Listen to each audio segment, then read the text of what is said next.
I got to play and see new gameplay from Stalker 2, Cyberpunk 2077's Phantom Liberty DLC, plus some other games, some of which I'm even more hyped for now and some I'm kind of worried about after playing them. All thanks to Goat Games for sponsoring this video and flying me out to Gamescom to try out their new game, Dungeon Hunter 6, an upcoming free-to-play mobile MMO action RPG that we'll talk about more later on as well. My experience at Gamescom was just like everyone else's. I flew from the US all the way to Germany. I got lost by taking the wrong train like 5 times and ended up in a different town at one point, until I finally found my way to Gamescom and got to experience the sweet feeling of waiting in 2 to 4 hour lines just to play some of these games. One of the coolest looking booths with a lot going on at Gamescom was Dungeon Hunter 6. By the way, they were giving out a lot of really cool stuff and surprisingly high quality prizes compared to a lot of the other stuff people give away to the crowd at Gamescom, but more importantly, had a section to play the game early where you could also scan the QR code, similar to the one on the screen, which took you to the page to pre-register for Dungeon Hunter 6, which is a free-to-play MMO action RPG coming soon to mobile. And I usually don't invest a whole lot of my time into mobile games these days, but I'm definitely going to be checking this one out again when it releases. You have a new class system in here which gives you multiple classes to choose from depending on how you want to play. Like I believe the big knight guy was the warrior class, the mage, which is who I mostly used while playing, the boon sister, who's another female character, the archer, and the assassin, which both of those are kind of self-explanatory, but they give you a lot to choose from, and each of these classes also have different little backstories to them. Each class also begins to look very different as you upgrade them, completely changing how they look. Like the warrior starts off as this little guy here and upgrades all the way up to the giant armored knight. On top of those, you have the lieutenants, a lot of them being really cool looking monsters that fight alongside you. Some of them come from the big boss battles. At least some of them look similar to the bosses. I played a couple of these like epic style boss battles and they were pretty cool.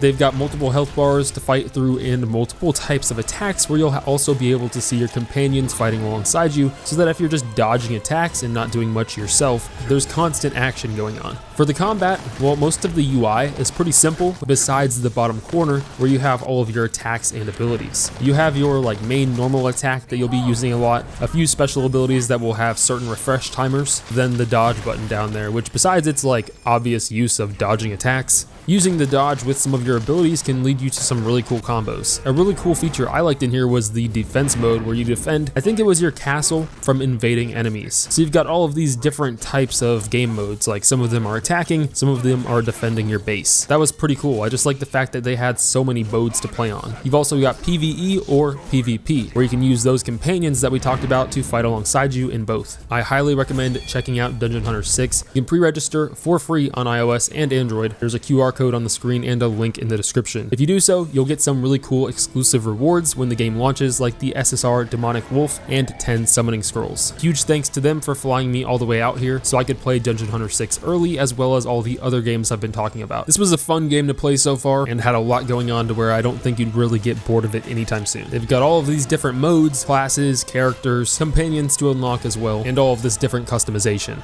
I spent 2 days at Gamescom, not nearly enough time by the way. On my second day there, I got in line about 2 hours before they opened, ran over to Stalker 2 because the line was incredibly long on the first day, and waited about an hour to play it. Was it worth it? I mean, yeah, because I got to play it early and tell you guys about it, but do I think the game is going to be worth the hype?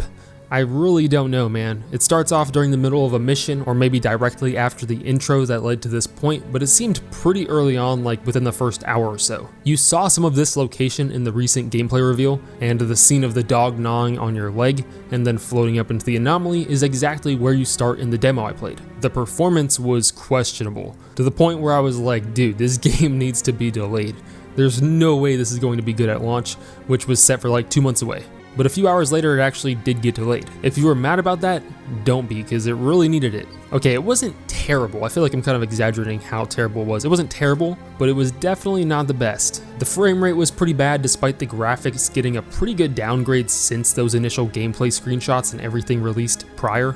Some people saw the recent gameplay that just launched the other day and thought, wow, this looks kind of ass compared to the other gameplay stuff shown before. Well, let me tell you, my game did not look this good. Like, it's clearly the same gameplay. This gameplay that they showed off is real.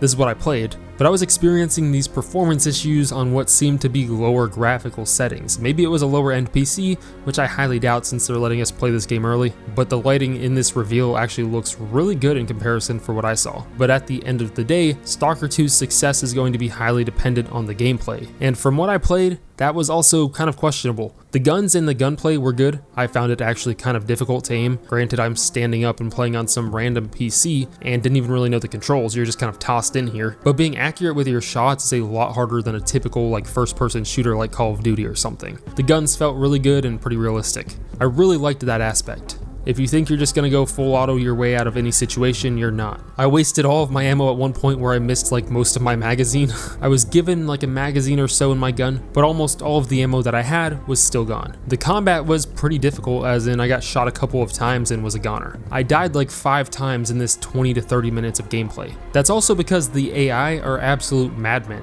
Like when I respawned, they were pushing me immediately. Like they were on top of me and I wasn't even at the same location I died at. I was like probably like 20 feet away. Like they're pushing your spawn before you spawn. The world, kind of creepy, but not nearly the same vibes from the old Stalker games. I do need to replay those because it's been a long time, so I could be remembering wrong, but that game was creepy as hell, and here I was getting some sort of Dying Light 2 vibes. That's not a diss on the game, but for some reason, I don't know, when I started talking to this NPC character, I had like some nostalgic feeling of the first time I played Dying Light 2. But for the most part, if you want to compare it to anything, I feel like I have to now that I compared it to Dying Light 2, it feels like a lot more like Escape from Tarkov meets Metro Exodus, but still had its own like Stalker type feel, just not nearly as creepy. I'm gonna have another video on Stalker 2 a bit later on. I've just got so much to say about it, so leave your questions if you have any down in the comments. There's still some more details I didn't talk about with the AI and gameplay that was pretty questionable. Despite all of that, I am really excited still to play Stalker 2 and give it a chance.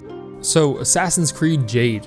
Even this game had a giant line going on for the wait time. I played it, and if you take it as a mobile game, it's a decent game from what I played, and if you play a lot of mobile games, you'll probably love it.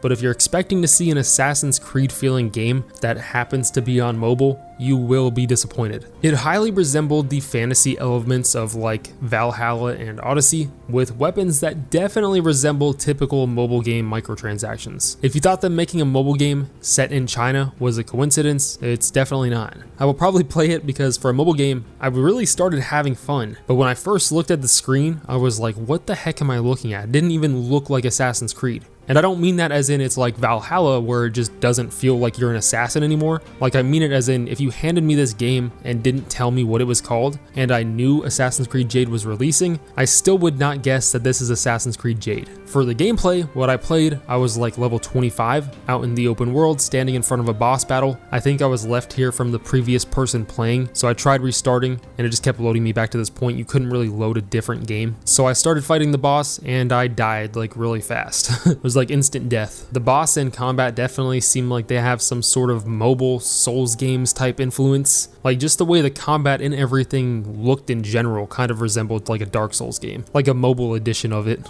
You can parry and dodge, each having their own buttons, but it's not like hitting those buttons guarantees that you won't get hit.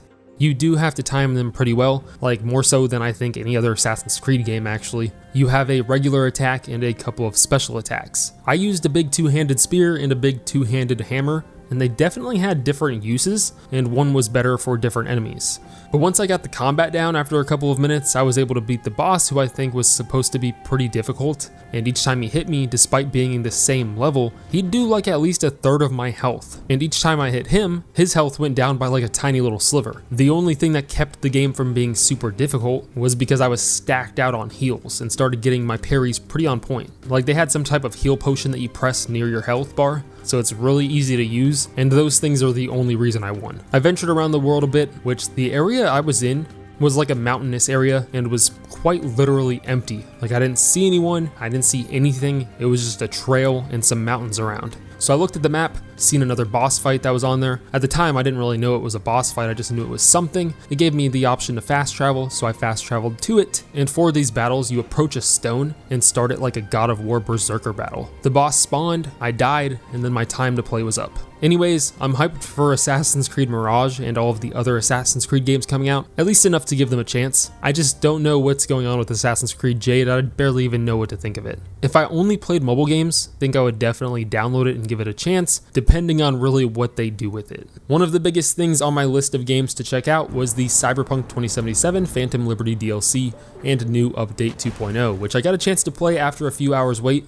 but it was well worth it. Just like with Stalker 2, I might cover this a bit deeper as well at some point, but without any spoilers, because I did see a bit of what's going on with the story, we make our way through the Colosseum, a pretty lively settlement, and looks to be our biggest one in the DLC, where we'll probably be doing most of our stuff. We head through it with Songbird, where you can take a look at the giant nuclear reactor as well. It seems like maybe a nuke that didn't go off and was turned into a nuclear energy source, or perhaps some other type of nuclear energy that's now being used to power the settlement or Dogtown itself. You're led to some action where you're sort of in the open world now, kind of downtown, but still on a main mission. I got to drive down the street where a whole lot was happening. It may just be for this mission, since it did take place somewhere towards the intro to the game, but in this particular portion at least, the AI were doing a lot more than they did in the base game. There were enemy gang members walking around everywhere, all down this street, and weren't locked to a specific little square area like they are prior to this update, which we already know is supposed to be a big improvement with the 2.0 update, and it really did seem that way here. There were just random NPCs walking around or standing next to a car by themselves or in pairs. They weren't all walking in a straight line either, they were sort of doing their own things.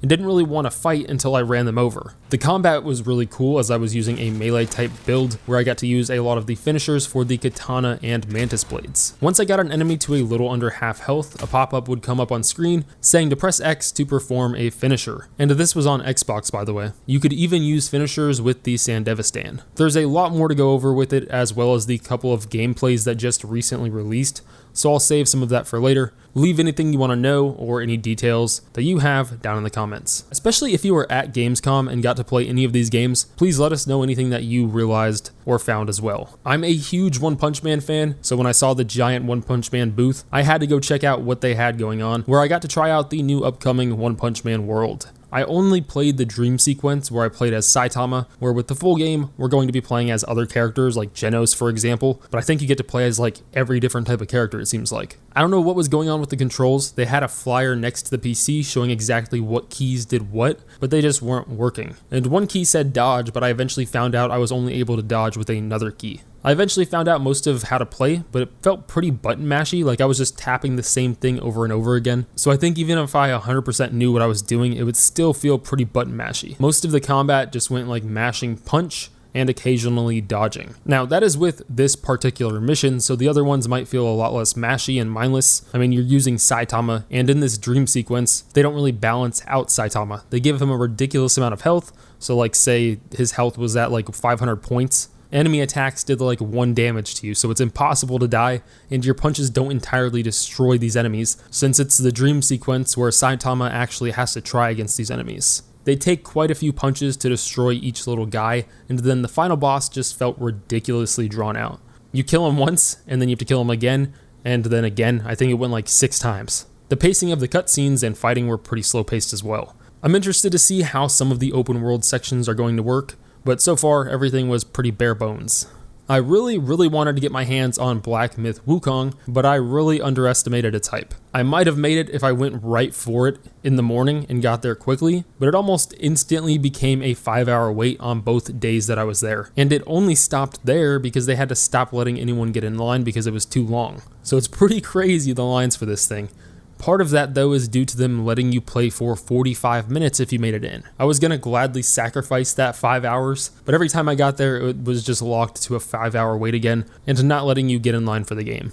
The gameplay that released though has got me extremely hyped. Same with Crimson Desert. I did not play Crimson Desert because they only had a booth for Black Desert, but I just wanted to say, man, that trailer's got me insanely hyped. This game's been in development for years and has had some crazy delays, but my god, it looks like it was worth it. I guess we'll have to wait and see though. But that's pretty much it. Don't forget to leave a like and subscribe. If you scan the QR code on the screen, you'll be able to go pre-register for Dungeon Hunter 6 right now. See ya.